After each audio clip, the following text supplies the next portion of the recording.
So, life is like a game. But the good thing about this game is it's already been won. Jesus came down, walked this earth, lived a sinless life, conquered death, hell, and the grave. He said, "Be of good cheer, I have overcome the world." So the game has already been won.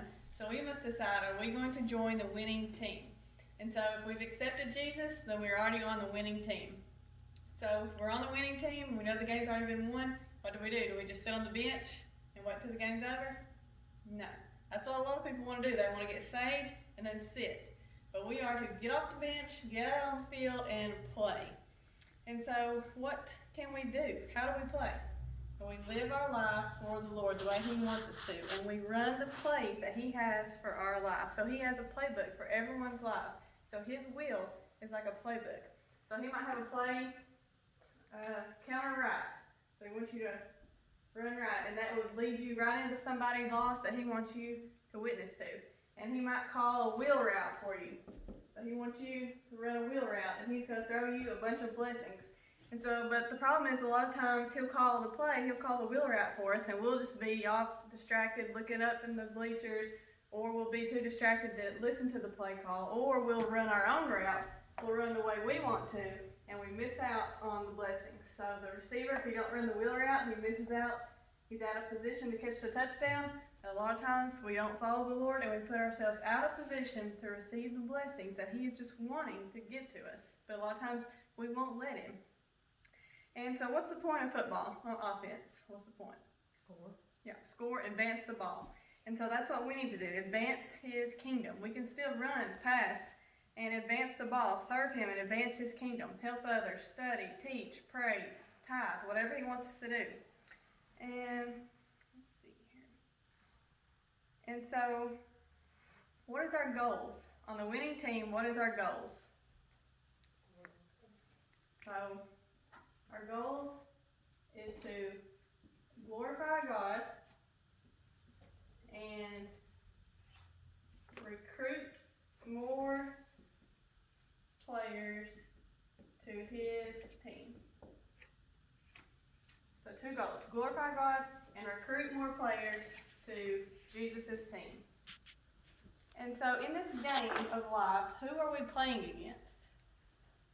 So if you turn over to Ephesians chapter 6, verse 12, you will see who we're playing against.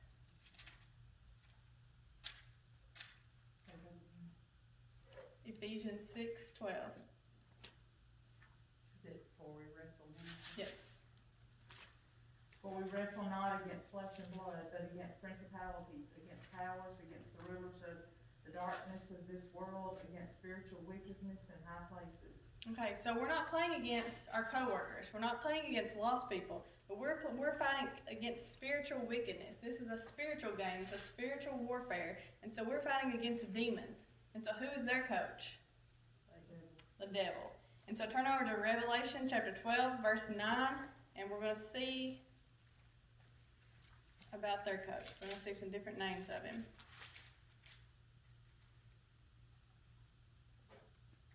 And the great dragon was cast out, that old serpent called the devil, and Satan, which deceiveth the whole world. He was cast out into the earth, and his angels were cast out with him. Okay, so he's called the great dragon. So he's a monster. So he's a monster, but what does the Bible say? Satan himself is transformed into an angel of light.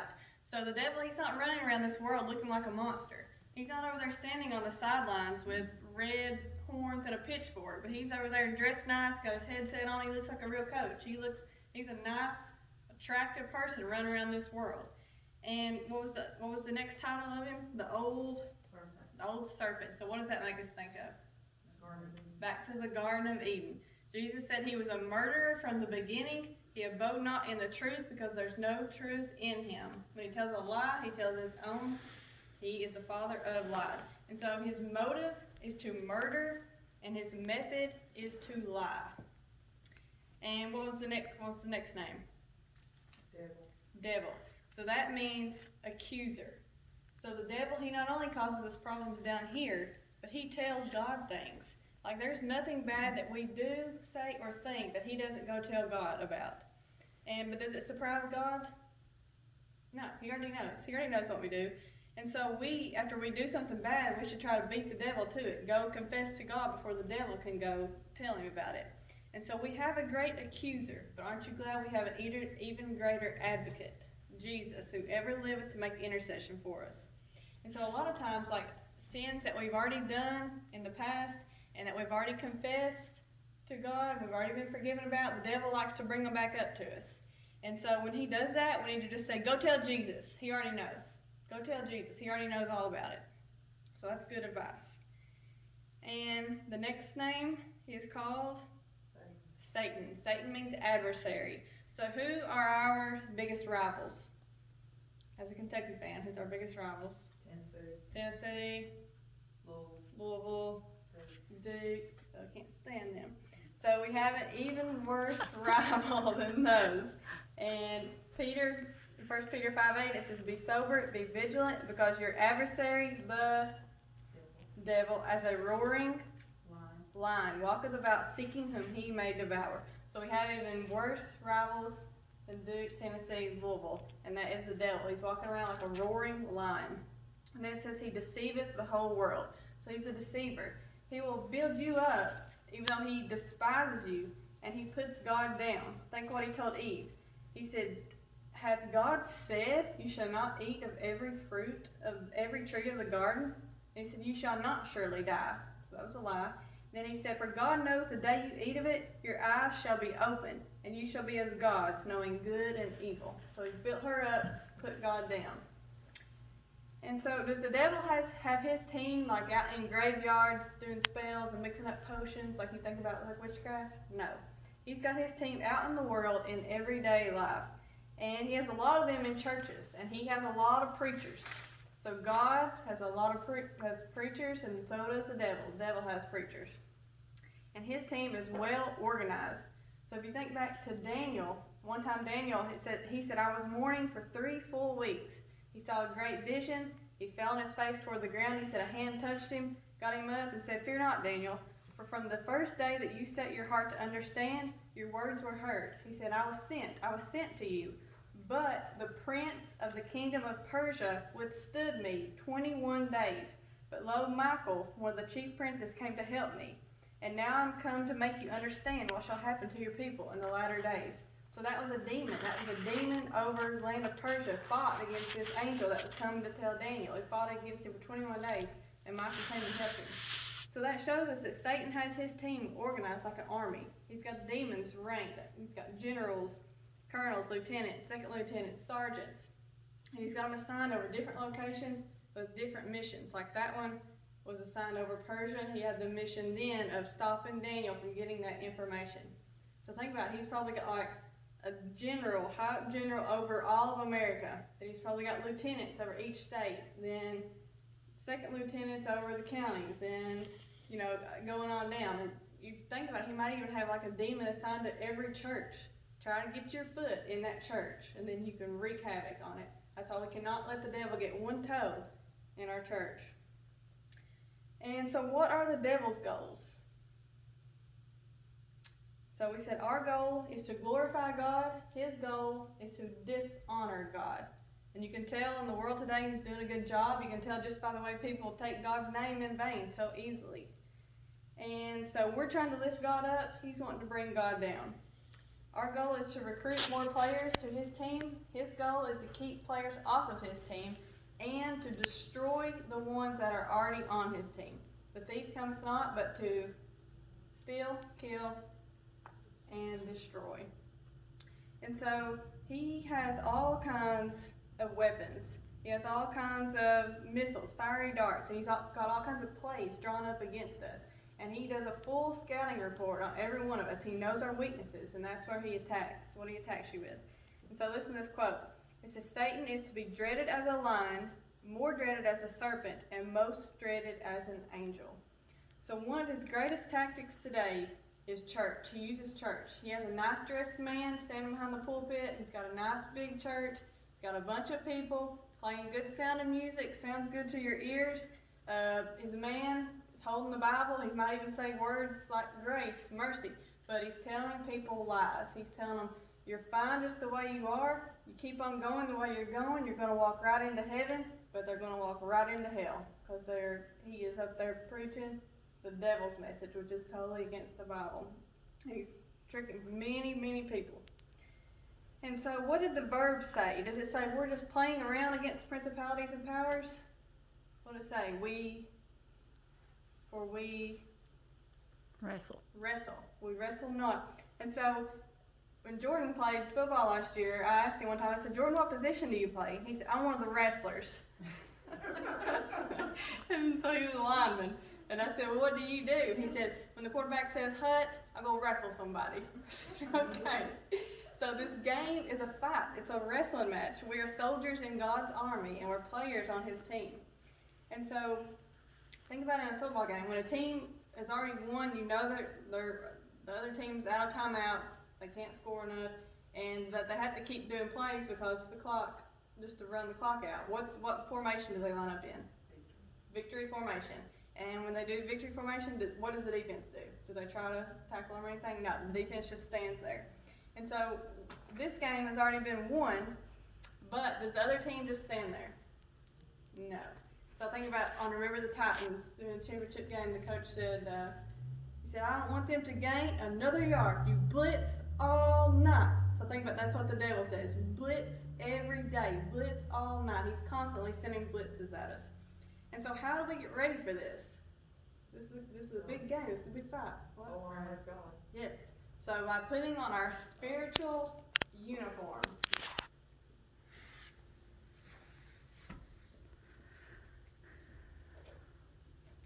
And so we'll start from the top and go to the bottom of a football uniform.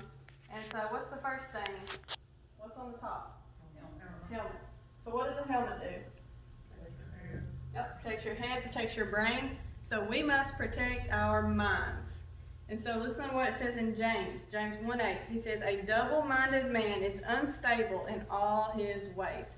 So how are you supposed to play a good game when you're out there on the field, but your mind is focused on other things?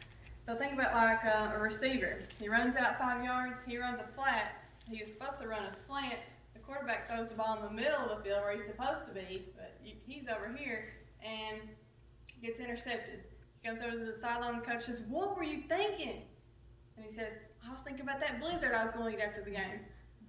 And so I remember one time I had a game in Harlan, and Mom went with Mackenzie to her game, cheerleading game, and Dad was coming to my game. He said, before the game, I'll stop by Western Sizzling and get you a steak sandwich and fries you can eat on the way home. And so how was I supposed to focus on the game when I knew I had a steak sandwich outside? So I could not. And so we must keep our mind on the game. We can't have our mind on things of God and on the things of the world, or we will be unstable. So we should be single-minded. So look over at Isaiah 26:3.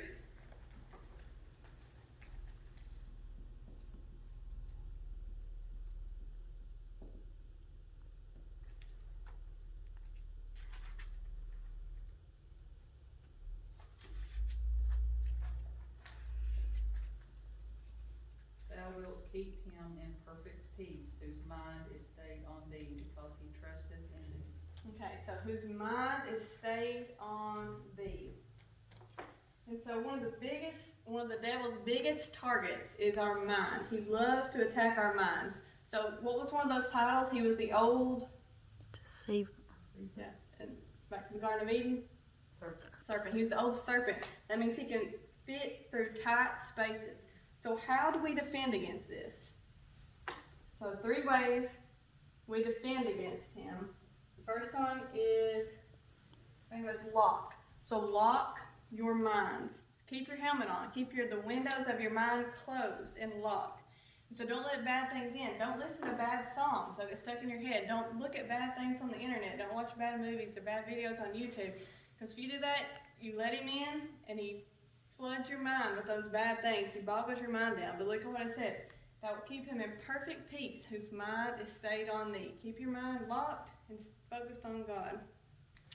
And so lock, and then laws.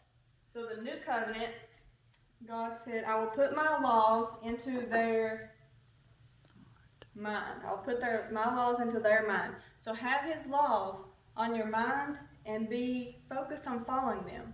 So think about Eve. She had God's law on her mind. She said, "We may eat of the fruit of the trees of the garden, but of the fruit of the tree in the midst of the garden, God hath said, you shall not eat of it, neither shall you touch it, lest you die." So she knew God's law. She had it on her mind. But then she became double-minded. She started thinking carnally. It says, she saw that the tree was good for food. She saw it was pleasant to the eyes, a tree to be desired to make one wise. So she lost her focus on God. She became double-minded. Then she took of the fruit. She did eat.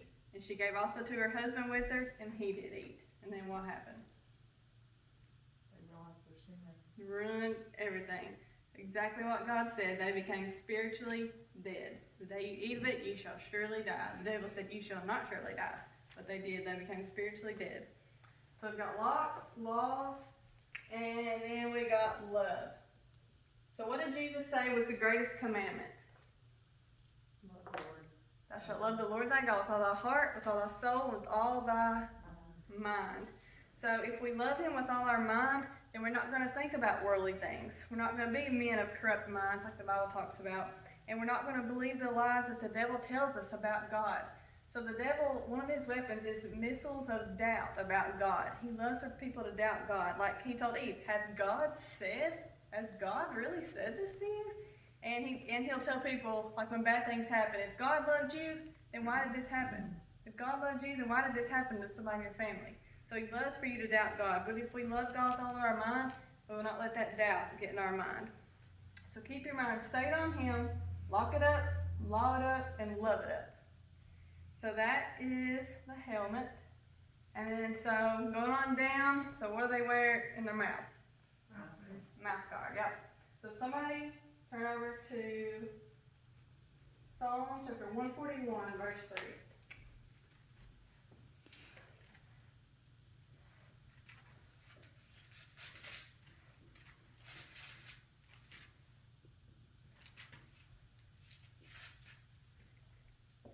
Set a watch, O Lord, before my mouth, keep the door of my lips. Okay, so what does a mouth guard do? Protect your teeth. Yep, protects your teeth, protects your mouth. So we need to protect our mouth. And so David prayed. He prayed that the Lord would be the watchman over the door of his lips and not let any bad thing come out of them. And so Proverbs 21:23 says, whoso keepeth his mouth and his tongue keepeth his soul from troubles. So what should come out of our mouth? Blessings. Yep, so blessing, praise, thankfulness, witnessing, inviting people to church, telling people about Jesus, compliments, encouragement. What shouldn't come out of our mouth? Cursing. Yep, Criticizing. cursings, criticizing, putting people down, talking bad about people. So turn over to James chapter 3. I'm going to read a lot of verses here in James chapter 3.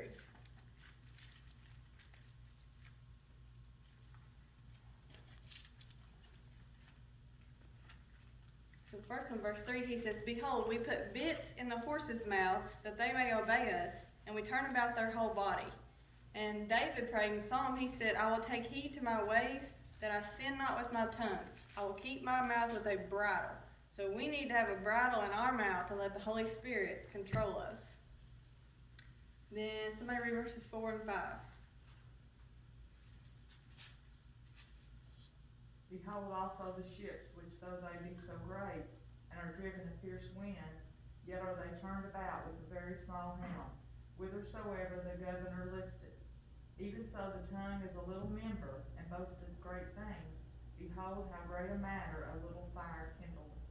So a bit is really small. You put it on the horse's mouth and you can control a wild horse. A storm can drive a great ship, but a small helm can control a great ship.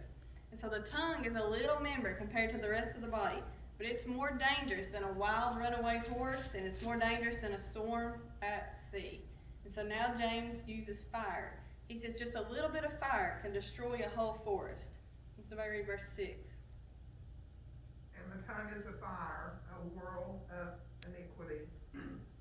So is the tongue among our members, that it defileth the whole body, and setteth on fire the course of nature, and it is set on fire of hell. So the tongue is a fire. So there's so much sin that can come from a little tongue that it's called a world of iniquity.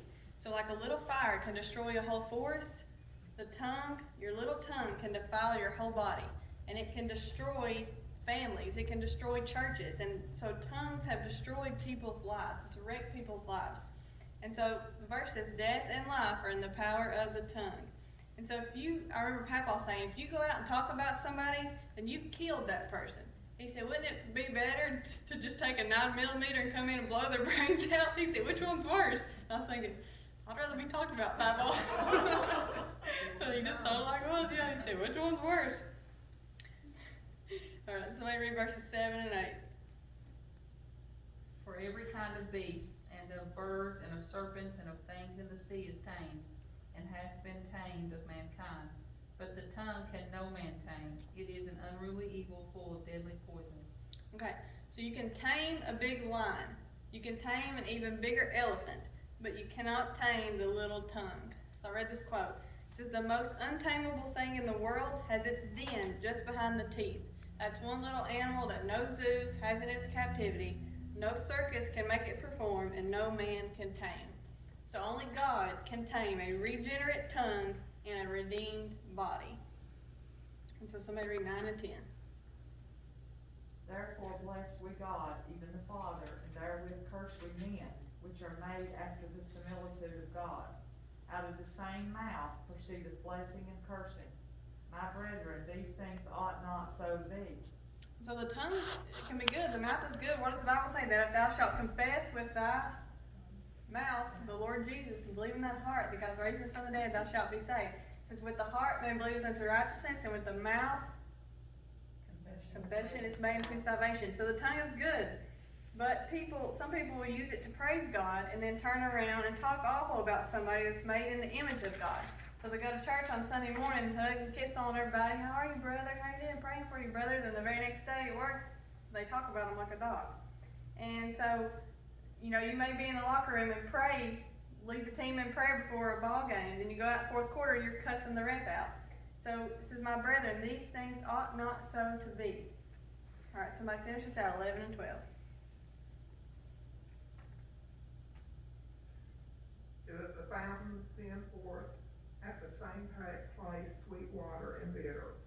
Can the fig tree, my brethren, bear olive berries, either a vine, figs? So can no fountain both yield salt water and fresh. So no fountain down here is going to produce sweet water and bitter water, or salt water and fresh water. And no fig tree is going to bear figs and olives. But we down here can be double-minded and fork-tongued, but we ought not so to be. And so he will set a watch before our mouth if we will let him. Remember what he told Moses? He sent Moses, he said, I want you to go down to Egypt, I want you to tell Pharaoh, I want you to tell my people, I'm bringing them out. And Moses had all kinds of excuses. He said, oh Lord, I'm not eloquent, I'm slow of speech, I'm slow of tongue.